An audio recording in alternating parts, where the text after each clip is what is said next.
नमस्कार, आदाब, सत श्री अकाल। मैं शिल्पी आप सबका आज के अपने लेक्चर में फिर से एक बार स्वागत करती हूँ। आप सभी को शुक्रिया अदा करती हूँ कि यहाँ तक आप आए, आप वीडियोस को देख रहे हैं। आई होप आप सभी इन वीडियोस को फुल्ली तरीके से समझ रहे होंगे, एंजॉय कर रहे होंगे, क्योंकि बहुत ज़्यादा मटेरियल हम नहीं डाल रहे हैं। अभी हम धीरे धीरे आपको चीज़ों को डाइजेस्ट कराने की कोशिश करें ताकि रिवीजन आपका मेनली हो सके। तो ये जो क्लासेस है वो करंट अफेयर्स बेस्ड हैं, क्विज़ है ये जो 2024 के लिए टारगेट किया गया है। 2023 में जितना भी करंट अफेयर्स पूछा गया उस पर बेस्ड आपसे क्विज पूछे जा रहे हैं। ये क्लासेस आपकी 6 AM आती हैं। 10 AM जो मंडे टू सैटरडे एक और क्लास आती है जिसमें हम एंशियंट हिस्ट्री के क्विज को देख रहे हैं, जिसमें घटना चक्र का पूरा पूर्वानुलोकन को हम वहाँ पर समझ रहे हैं। इसके बाद TTS यानी कि ट्यूसडे, थर्सडे और सैटरडे दोपहर को 1 बजे आपकी क्लासेस आती हैं NCERT 11th की इकोनॉमिक्स की। इसके बाद आपका डेली शाम को 5 बजे आता है मंडे टू सैटरडे किसकी, RO ARO के PYQ वहाँ करवाए जा रहे हैं। तो प्लीज़ जाके उन्हें देखिए। आपके लिए जो इतनी मेहनत की जा रही है उसका सही जगह तक इसका जो है रीच हो सके, इसके लिए आपको निरंतर यहाँ पर बने रहना होगा। वीडियोस को लाइक करें, चैनल को सब्सक्राइब करना बिल्कुल ना भूलें। और फिलहाल हम आज के इस लेक्चर में बढ़ते हैं जो क्लास 9th यहाँ पर हम देखने वाले हैं। जो बच्चे मुझे नहीं जानते उन्हें बता देना चाहती हूँ, आप मुझे मेरे इंस्टाग्राम पर फॉलो कर सकते हैं। यहाँ पर कोई क्वेरी है तो आप मुझसे डायरेक्ट पूछ सकते हैं। कुछ क्वेश्चंस है आपके मन में तो आप यहाँ पर भी मुझसे पूछ सकते हैं। इसके बाद ये मेरा टेलीग्राम चैनल है, यहाँ पर भी आप मुझे फॉलो कर सकते हैं, क्योंकि यहाँ पर सारे PDF इत्यादि लिंक आपको अवेलेबल होंगे जो भी आज तक मैंने पढ़ाया है या जो मैं पढ़ा रही हूँ या पढ़ाते जा रही हूँ। ठीक है, आइए पहला प्रश्न आज का क्या कहता है। 11 अक्टूबर 2023 को अमेरिका की प्रथम महिला जिल बाइडेन ने भारतीय मूल की किस अमेरिकी वैज्ञानिक को सम्मानित किया है। ऑप्शंस रहे आपके गीतांजलि राव, नेहा श्रीवास्तव, सुनीता राव, दीपा मेहता। तो देखिए इस प्रश्न का जो उत्तर है वो है आपका गीतांजलि राव, यानी कि A ऑप्शन यहाँ पर करेक्ट हो जाता है। तो भारतीय मूल के अमेरिकी वैज्ञानिक रही हैं। फिलहाल चर्चा में क्यों है, क्योंकि आपने प्रश्न में देखा कि 11 अक्टूबर 2023 को अमेरिका की प्रथम महिला जिल बाइडेन ने भारतीय मूल की इन अमेरिकी वैज्ञानिक को सम्मानित किया है और इनके साथ साथ 14 अन्य महिलाओं को भी सम्मानित किया गया है। अब इनको क्यों सम्मानित किया गया है, क्या कारण है जिसकी वजह से सम्मान दिया गया, तो इसको समझिए कि white house gender policy council के द्वारा जो 15 महिलाएं चयनित हुई हैं उन्होंने क्या किया है कि अपने अपने समुदायों में कुछ चेंजेस लाई हैं। एक बेहतर भविष्य की को आकार देने के लिए इनको सम्मानित यहाँ पर किया गया है। स्पष्ट है, आगे बढ़ते हैं। दूसरा प्रश्न है 2 अक्टूबर 2023 को चिकित्सा विज्ञान के क्षेत्र में, अच्छा इसमें आपके ऑप्शंस नहीं लिखे हैं, ये टाइपिंग एरर है। फिलहाल हम इस क्वेश्चन को यहाँ छोड़ते हैं, इसको मैं नेक्स्ट वाले वीडियो में ऐड ऑन कर दूंगी। ठीक है, चलिए अगला प्रश्न है अक्टूबर 2023 में कनाडा इंडिया फाउंडेशन द्वारा किसे ग्लोबल इंडिया अवार्ड 2023 से सम्मानित किया गया है। सुधा मूर्ति, NR नारायण मूर्ति, शिखा शर्मा, अक्षय कुमार।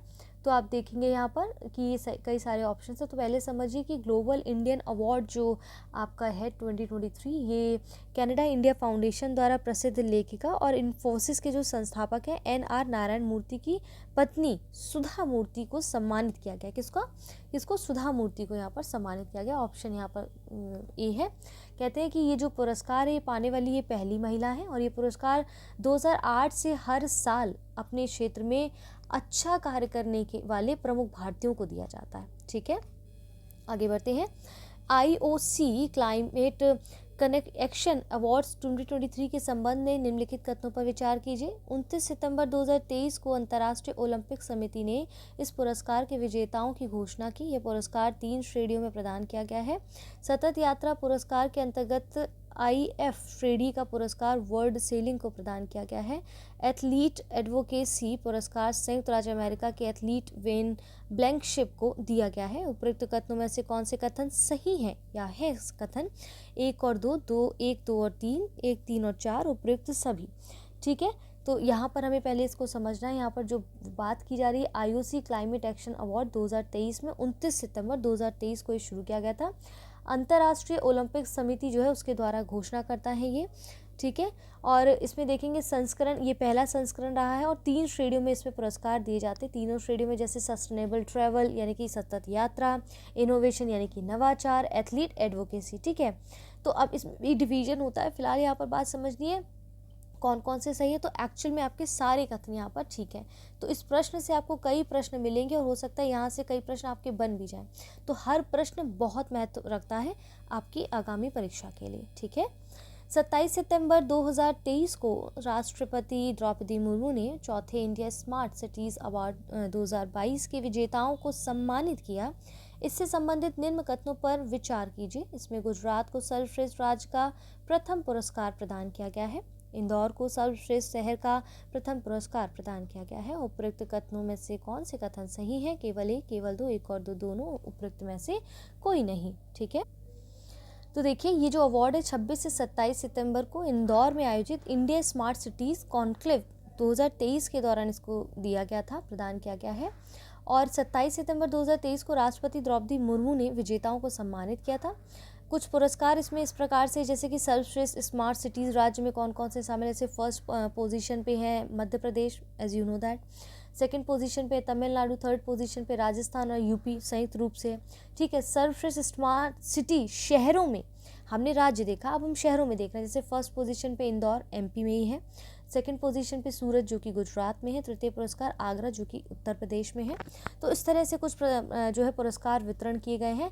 कह रहे हैं कि कौन से कथन सही है, तो दूसरा कथन यहाँ पर पूरी तरह से ठीक है कि इंदौर को जो है, यानी कि ऑप्शन बी यहाँ पर पूरी तरह से ठीक है। पहला गलत क्यों था कि इसमें गुजरात को सर्वश्रेष्ठ राज्य का पुरस्कार नहीं दिया गया बल्कि एमपी को दिया गया, और राज्य में अगर देखा जाए तो इंदौर को दिया गया एमपी के अंतर्गत, ठीक है।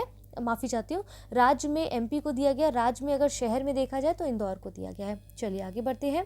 निम्नलिखित कथनों पर विचार कीजिए। 26 सितंबर 2023 को केंद्रीय सूचना एवं प्रसारण मंत्रालय द्वारा 53वां Dada Saheb Phalke lifetime achievement award 2021 प्रसिद्ध अभिनेत्री वहीदा रहमान को प्रदान किए जाने की घोषणा की गई है।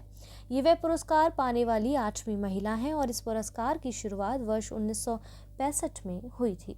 उपयुक्त में से कौन से कथन सही है? केवल एक और तीन, केवल एक और दो, केवल एक, उपयुक्त में से कोई नहीं, ठीक है। तो आइए समझते हैं 53वां जो Dada Saheb Phalke lifetime achievement award जो 2021 में हुआ है, ये जो है केंद्रीय सूचना और प्रसारण मंत्रालय द्वारा प्रसिद्ध अभिनेत्री वहीदा रहमान को प्रदान किए जाने की घोषणा की गई है, ठीक है। ये पुरस्कार पाने वाली 8वीं महिला है, ऐसा ही लिखा है आपके स्टेटमेंट में।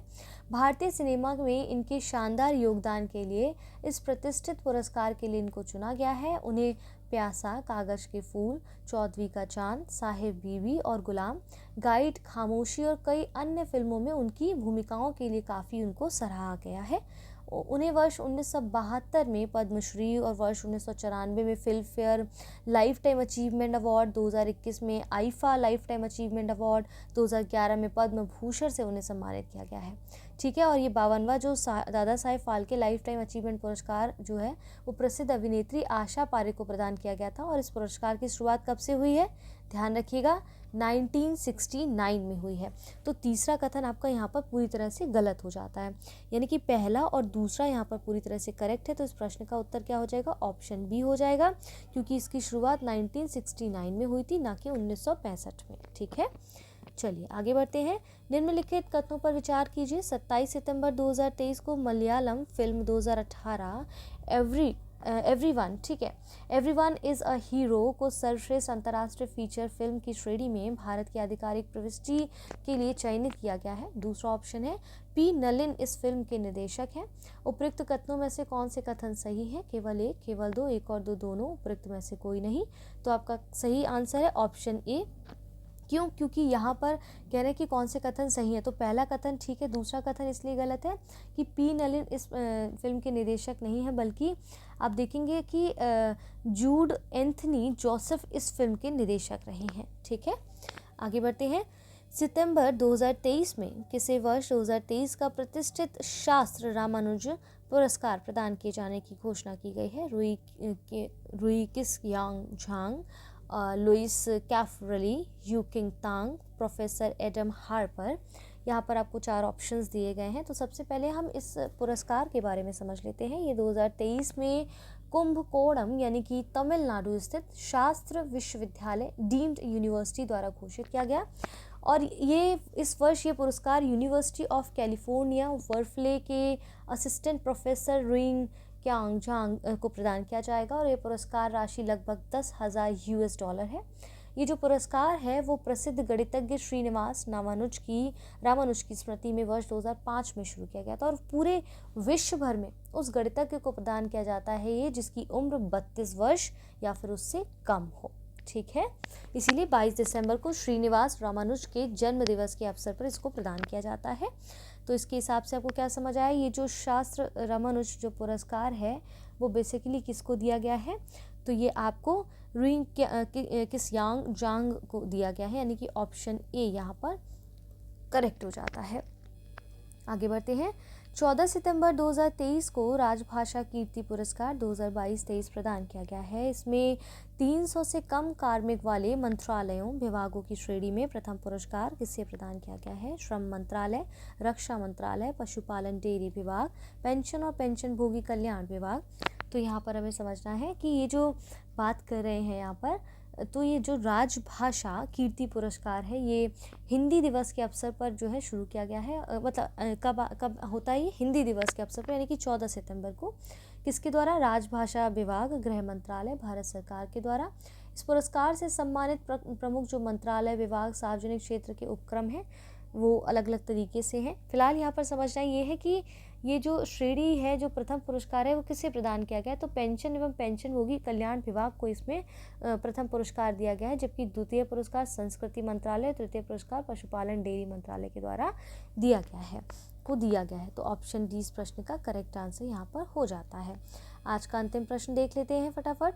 शांति स्वरूप भटनागर पुरस्कार 2022 से संबंधित निम्न कथनों पर विचार कीजिए। ये पुरस्कार रक्षा अनुसंधान एवं विकास संगठन DRDO द्वारा दिया जाता है और ये विज्ञान एवं प्रौद्योगिकी क्षेत्र में उत्कृष्ट योगदान के लिए पुरस्कार 7 श्रेणियों में दिया जाता है। ये वर्ष 2022 का ये पुरस्कार 12 वैज्ञानिकों को प्रदान किए जाने की घोषणा की गई है और इसमें कौन से कथन सही है? केवल 1 और 2, 2 और 3, 1 और 3, उपयुक्त सभी।